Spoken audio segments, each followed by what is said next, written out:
So, have you ever wondered what's really stopping us from building a car that runs forever? Or a power plant that has zero waste? Well, the answer isn't just about better engineering. It's about a fundamental set of rules that governs, well, everything. Let's dive into the world of thermodynamics. Seriously, just look around. The car you drive, the electricity that's powering this very screen, odds are it all comes from a heat engine. These are devices that take heat from something hot, turn a portion of it into useful work, and then have to dump the rest somewhere cold. They're the engines of our entire civilization. And that leads us to the big nagging question.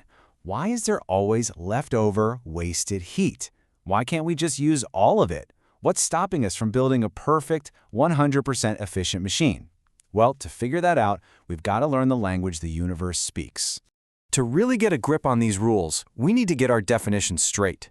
Thermodynamics has its own vocabulary for looking at the world, and trust me, once you learn it, you will start seeing these concepts everywhere. Okay, first up, we need to define our system. This is just whatever we've decided to focus on. It could be the water boiling in your kettle, the gas inside a car's piston. It's our subject, the thing under the microscope. So what about everything else? Literally everything in the entire universe that is not our system. We call that the surrounding. Simple as that.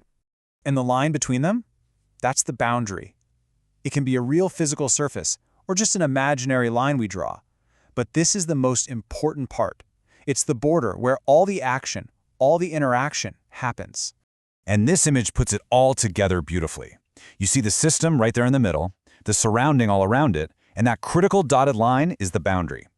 That's where we see energy coming in and going out. Getting this simple picture is the key to everything else we're about to cover. Now, what's allowed to cross that boundary changes everything. In a closed system, think of a sealed can of soup, energy, like heat, can get in and out, but the soup itself, the mass, is staying put.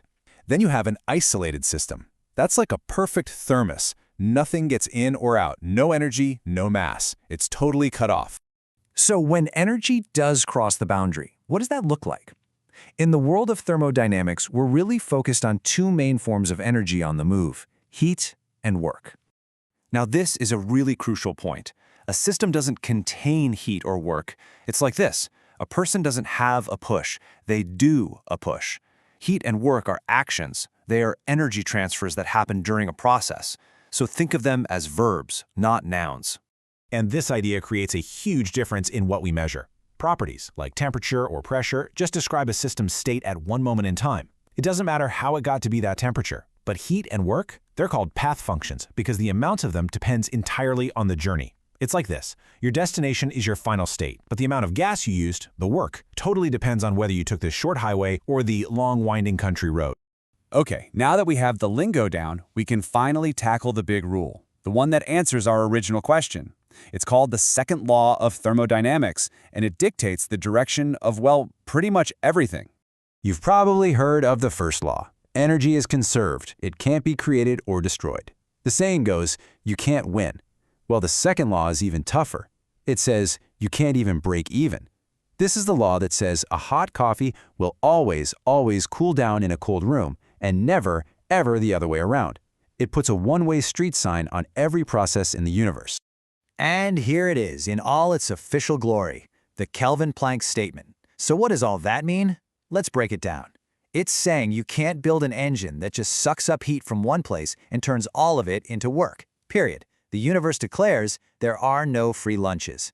And this picture right here, this is exactly what that impossible dream machine would look like. It tries to take heat from one single source and turn it all into work. But the second law just says, nope, you must reject some of that heat to a colder place.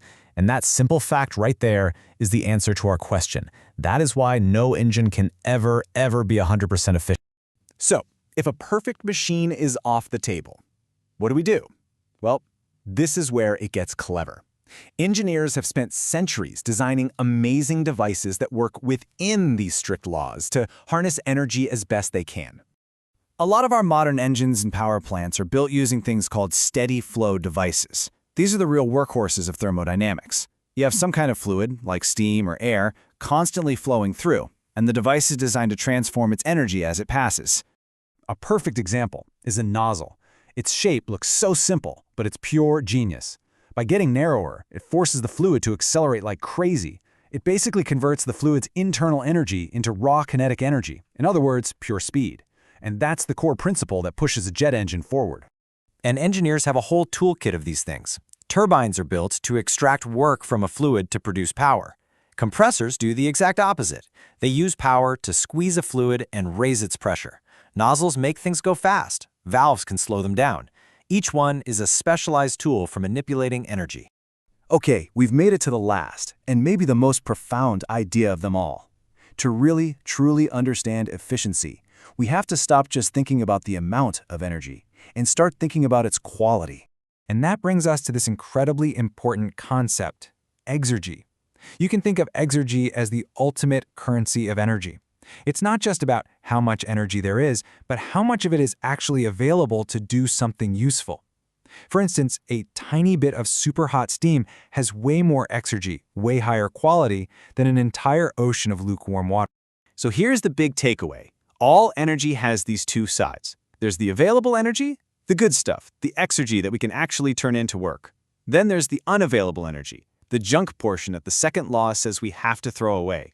In every single real-world process, things like friction and other inefficiencies, what we call irreversibility, destroy that good exergy. They take high-quality energy and degrade it into useless, low-quality waste heat. And that is the ultimate, final reason we can never build a perfect machine. But look, knowing these rules isn't about being limited, it's about being empowered. It gives us a scorecard. It tells us exactly where we're being wasteful. By fighting that irreversibility and trying to preserve every bit of precious exergy, we can design smarter, far more efficient systems. After all, you've got to know the rules of the game if you want to have any chance of winning it.